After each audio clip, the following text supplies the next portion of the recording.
Good evening, guys.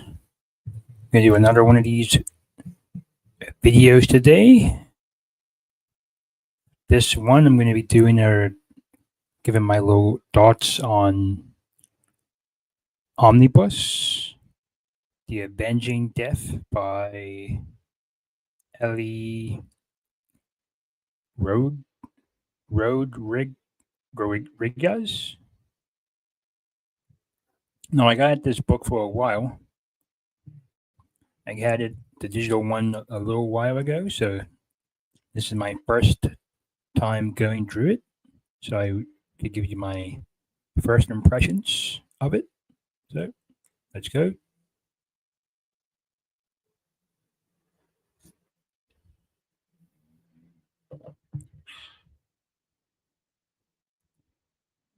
So we got some art here.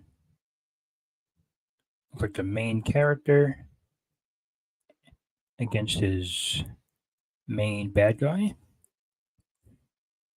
Now from the first page, the cover page, I do enjoy. I like the sword design for he's holding, and the bad guy. He kind of reminds me of that Teenage Mutant Ninja Turtle show. That had the big giant super shredder. So that's what he reminds me of. So let's go on to page 1. Got some more art here in a slashing pose.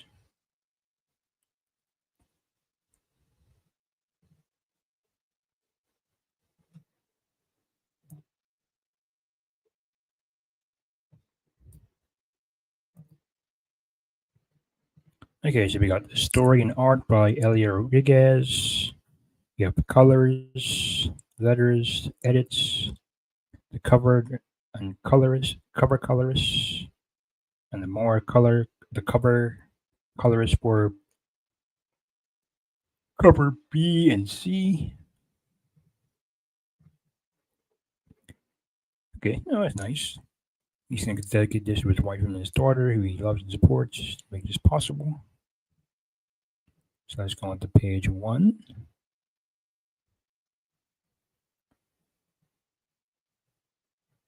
Somewhere on the outskirts of the graveyard gorge. Okay, your name's Zedok. Zenok?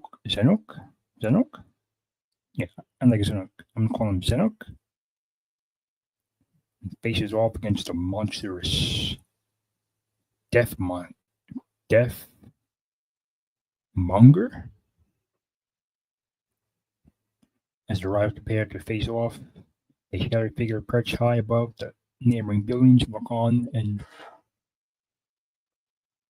complicating the moment. You fool.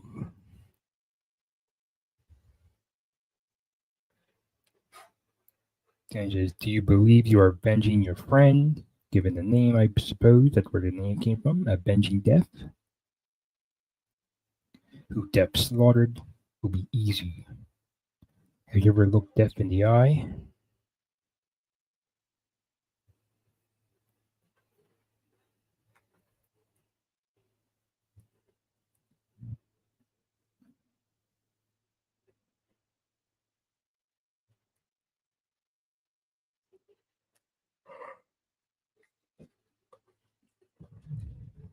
You have the face-off shot where he picks up the blade. Face-off. The charged, unleashed. Little running pose. The stands up pose. Okay, that's good choreography.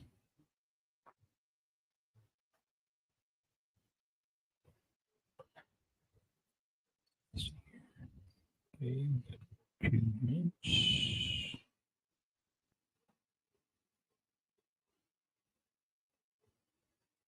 Okay, I'll be here.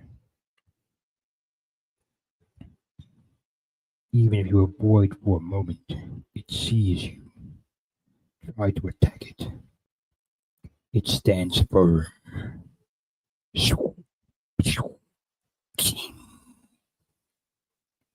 It doesn't matter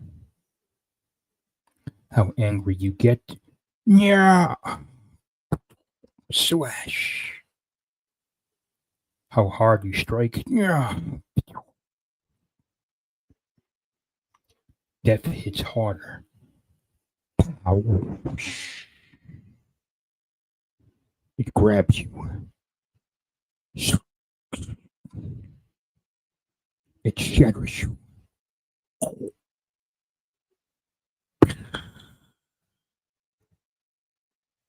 There is no hope, no relief, no last minute salvation. You're out of your league. Fear of your demise consumes you.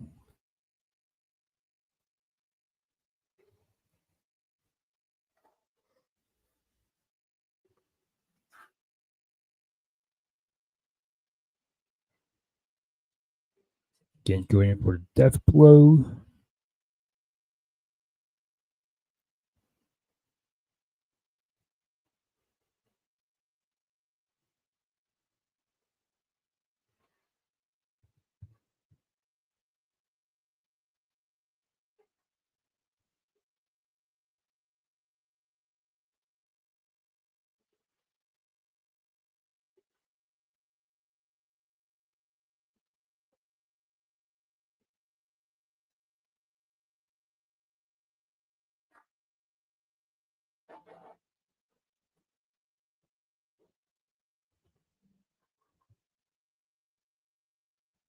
We have the little throw in. Whoosh. Impact of the failure. The devastating blow of your defeat. You're done. You don't look up. You don't dare look up. You don't even think about it. You cannot prevent the inevitable.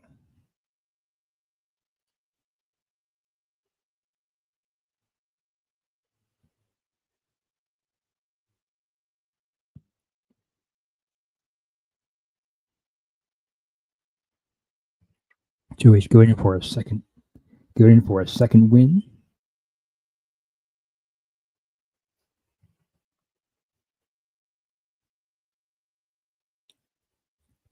Bam. Why are you trying? Accept defeat. To fight back. What have you done? Pathetic, insignificant worm. That stance, wait, that smirk. You think you're actually going to win, don't you? Yeah. Enough of these games. Time to die. It's time to face your demise. It's time you meet the Rockamock? The Makarok. Mox? Huh. Okay. That's a good little bit for the first chapter. Got some character bios and the map of the world. So this will be interesting to look at.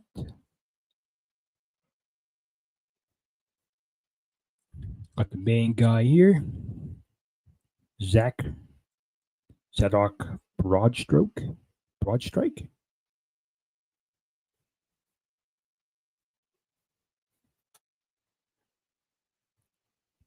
So I guess he's more like the Luke Skywalker guy. Because it says his job as a farmer. His swords are weapons of sword. His hometown is Depton.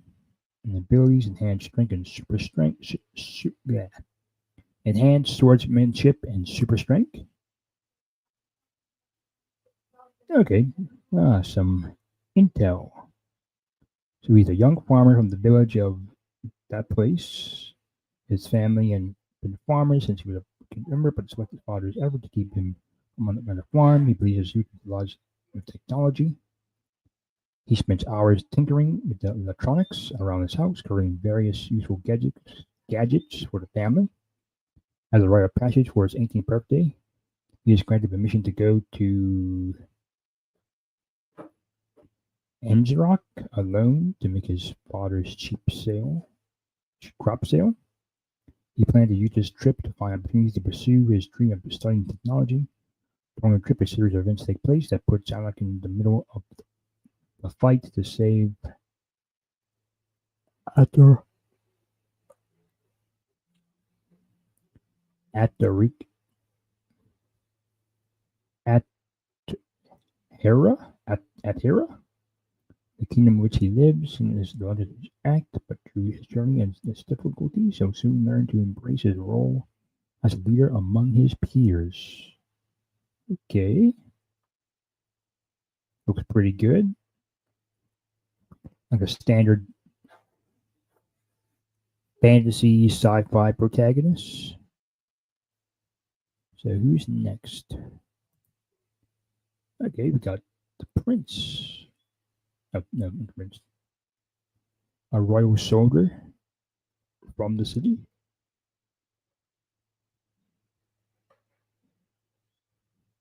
So he's a royal Salas Pierce, the royal soldier from the city of Valar, which is the home to some of the greatest warriors in the Etrian military. Its culture of war and battle, as well as the family's long-standing tradition of serving in the military, have motivated Silas to take up a sword and enroll in the military. He does so for a great price, looking for any opportunity to prove himself to his commanding officers and peers. At the initial attacks on the kingdom of Aria, Silas is assigned patrolling duty in the southern cities Texardon and Anarax with fellow soldiers Athlin and his close friend Tian. Upon arriving in Atarak, a series of events unfold that require Silas to jump into action and stop the Neandret. Unlike Sanok, engages in the fight with a great enthusiasm, striving to do the best job and make a name for himself within the ranks of the Aetherian military. Okay. He's a royal soldier figure. Someone of renown and recognition. He wants to carve his name on the battlefield through deeds and feats. So, but he hadn't seen him, so he might be in the later book. Who's next?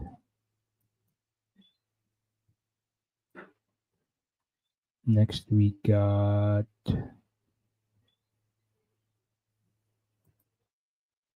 the main guy in the end. Recronok.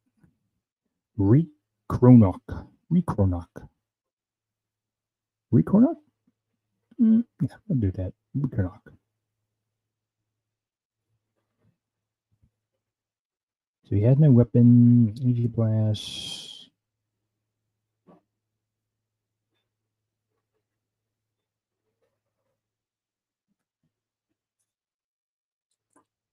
Okay, he's a powerful sorcerer in a remote country in the southeast area of the planet of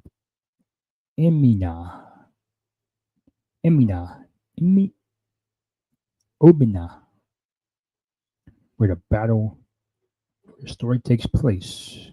Okay, that's the name of the planet, Obina.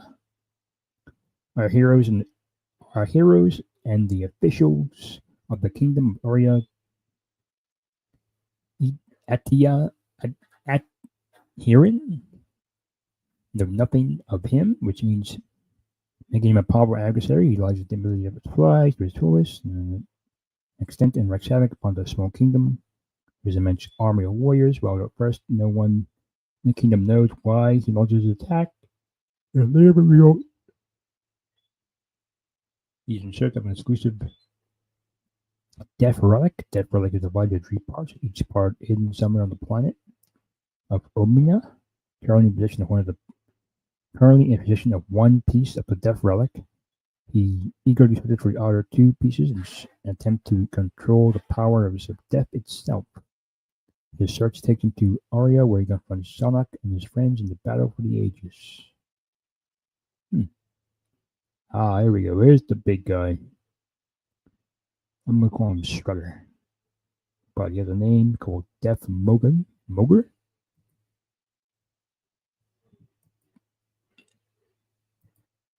He's got a name called Death Moger, and he is... Look, he's like the sorcerer's commander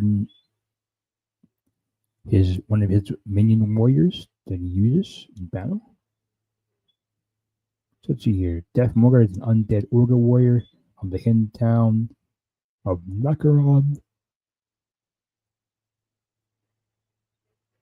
Nakaron suffered devastating at the hands of Nekra as he searched for the second piece of the death relic. The orc that would become Death Moger was among those slaughtered during the attack on Nothurian, and shortly after the attack, he was able to find the converted piece of the second crystal. Death Relic, using his newfound powers, they created Death Moger to fight off Zon and Solace as he made his escape. Death Moger has imbued the powers of death to a minor degree, and those powers give Death Moger incredible strength and agility. Despite his size, he's incredibly fast and relentless in battle and attack, wreaking havoc wherever he smashes direction. He has no will of his own, making his own ambition to obey Nakaron's every command, which is something he does with great intensity and determination. So that's him there. He looks like a very well-designed character for our main heroes to fight against. But remember, he is only to take out one of his arms at the end.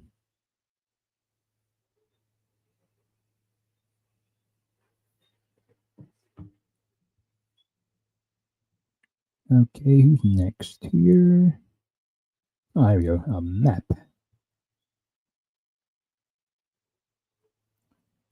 Okay, so the events of Ominus do not take place on Earth, but rather on another planet called Omnia, of the many countries and kingdoms in Omnia. It is the kingdom of Atera, in which Sock's tale is set. Where we can't see the entire kingdom in this image, we can view the cities and towns that will be featured in the first graphic novel. Among those landmarks is the Graveyard Gorge, where Zonak and Death Moger's battle take place. Okay, so it's in that area. And okay, now we got an art gallery and fan art. Okay, it looks a nice, good piece. Concept art by the creator and colors by someone else. Okay, that looks nice. Good art there. Okay, these are the ones I just saw up top. This might be the fan art section. Death Moger.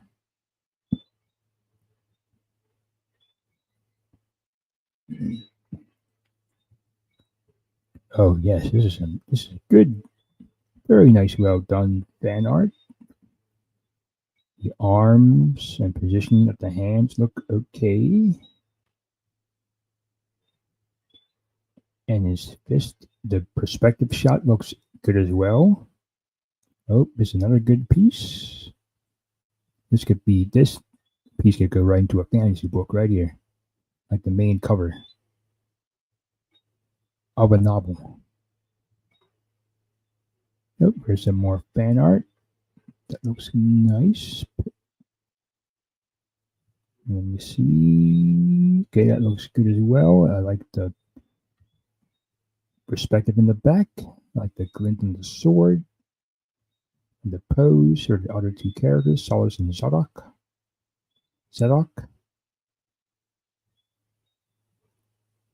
Oh, we got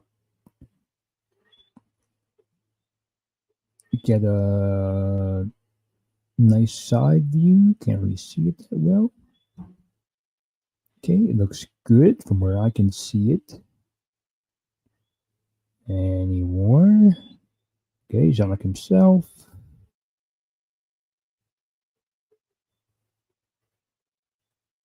Sonic. Oh, this is nice. Good, nice sketch. I like. I do like regular art like this.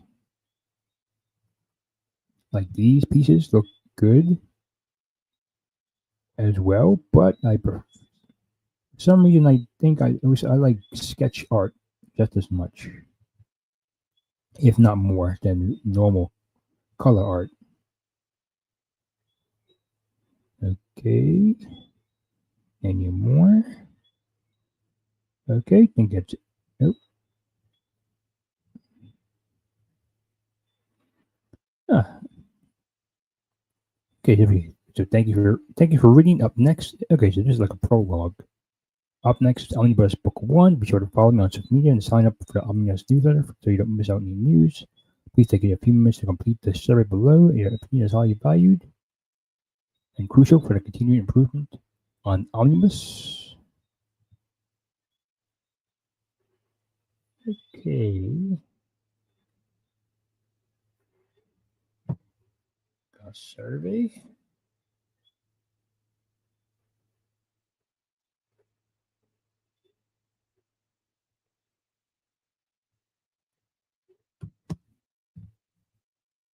Got a little survey there. Okay. Get the logo. Okay. I think that's it.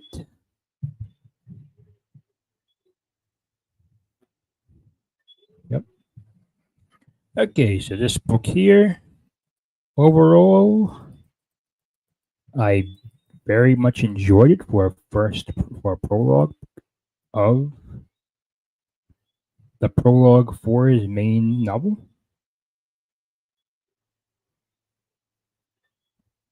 So kind of similar to what this is like the small, like the starter of a meal.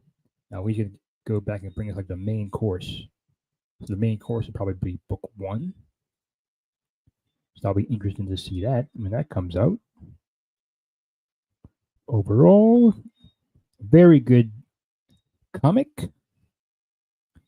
Nice action scenes.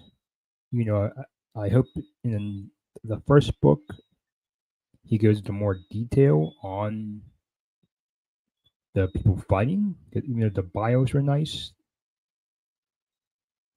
he kind of just put us right into the action for the entire book. So there wasn't really much build up to the fight. It just boom, fight, boom, boom. Then the sorcerer guy at the end. So hopefully in the next book, the first book, that can be corrected. But overall, I would say very well done for this comic. And for my rating, I would give this one. I would give it a 6 out of 10 in terms of my enjoyment and how I feel of the book itself. A nice solid 6 out of 10. So that's it for this video.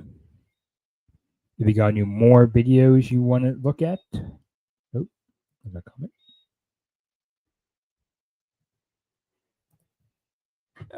Hey, Bucky.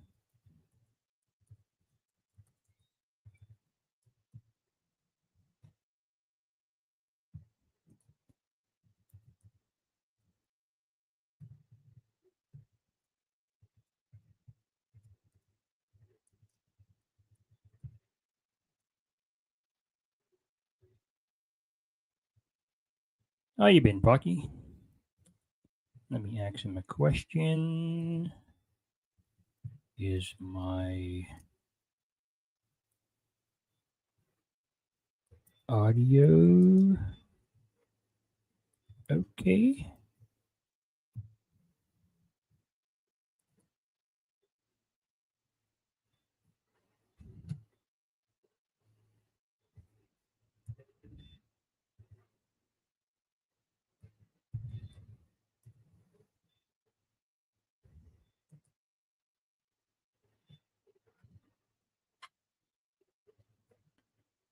Yeah, Bucky, thanks for coming here.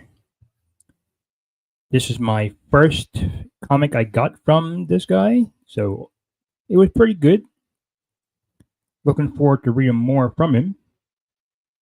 And if you got any more other types of books you might know, you could leave them in the comment section of this video. I could try and give them a look at. But overall, that's it for this video. If you enjoyed it, make sure to like, comment, and subscribe. All that jazz. Until my next video, have a nice one.